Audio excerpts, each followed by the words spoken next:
Tiff,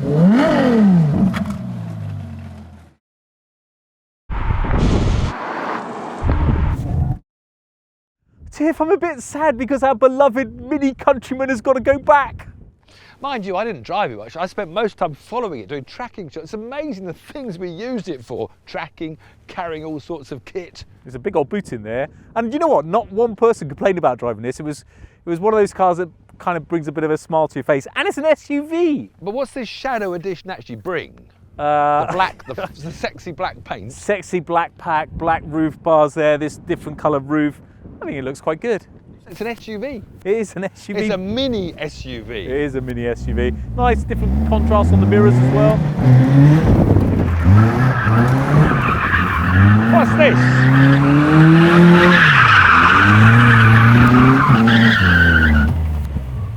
All right, boys. Hey, Ben. Excuse me, Paul. What's he doing in our Lovecars caterum? He's having a little shakedown, actually. Tiff, I'll have you know. Yeah, you got anything else for me?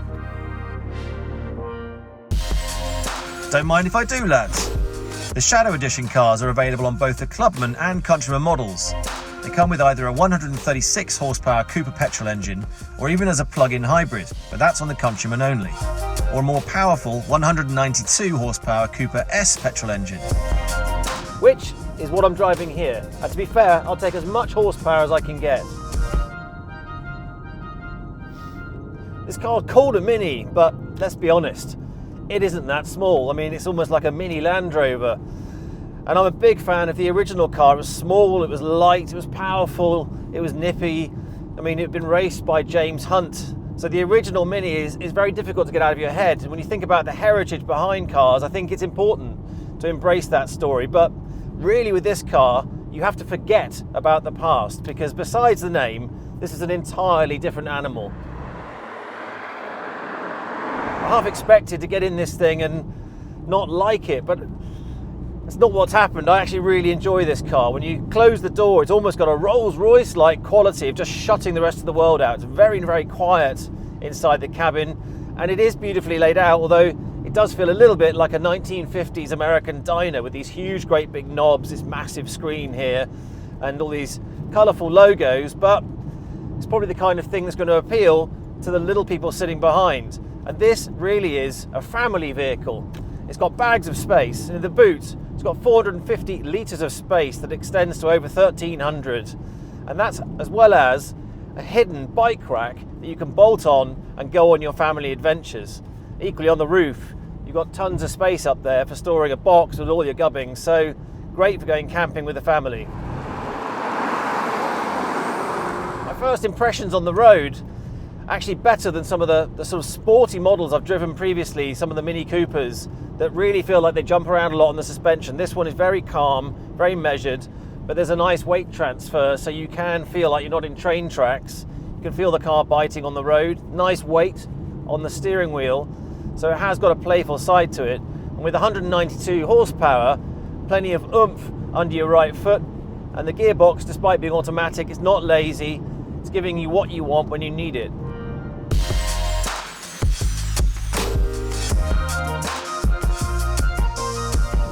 Try the brakes into this corner here. Very smooth. Good, nice feeling on the pedal. It's quite soft at first, but very reassuring. It's doing exactly what you'd expect, really. It's a very well planned out car. Into the twisty lanes, which potentially is what this car's designed for. Sweet acceleration, it's really great. So 192 brake. It's pretty impressive. So it's more than a Golf, less than a GTI. But when you come to talking about pure performance terms, there's always one car that crops up in my mind going back 15 years that seems to trump everything, and that is the Seat Leon Cupra. 290 odd horsepower. It really is a pocket rocket, the ultimate sort of hot hatch.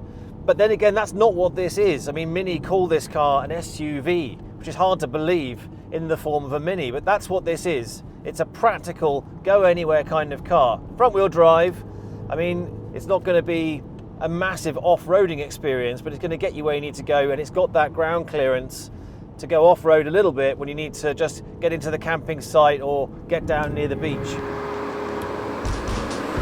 The Countryman was launched back in 2010, and the updated car went on sale in 2017. This Shadow Edition is a new limited edition car for 2021.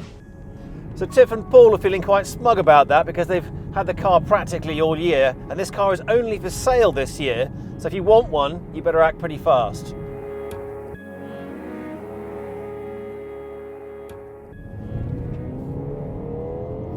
They've done really well with this car. It's the kind of car that grows on you, I think. It has got, wonderful power, but I think what I like the most, it just feels really balanced. It's very grippy, really grippy. But not dead. It's not like driving dead wood. Getting good feedback, lovely weight transfers in the corner, so you do feel like you're at the centre of what's going on in this car. One of the big bugbears, I think, when they were producing hot hatches, and I know this is not a hot hatch, I've got to stop calling it one, but torque steer, because you get beyond 150 brake horsepower through one axle, front wheels here, and you used to get this terrific pulling at the steering wheel when you're trying to drive out of the corner on the power. There's no sense of that with this. It feels sophisticated, so they've really engineered out that problem, and I can say there's plenty of rivals where you still feel that nagging feeling at the steering wheel, but not with this. It feels very sensible, but lively.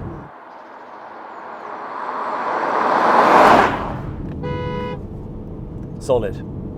I don't know why, but I always find it important to test the horn in every car I drive. I just find Ferraris are a little bit chirpy. Then probably you don't need it, so usually be in front.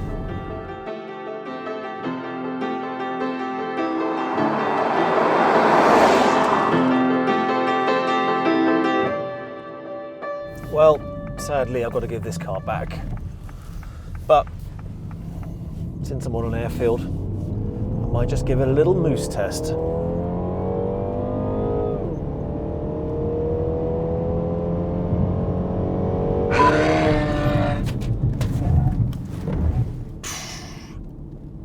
Pretty cool actually. So without adjusting any of the systems, just a little heavy brake side to side and feeling how the ABS works to do the stability system control on basically stopping the car from spinning when I do a fast moose test. Pretty awesome.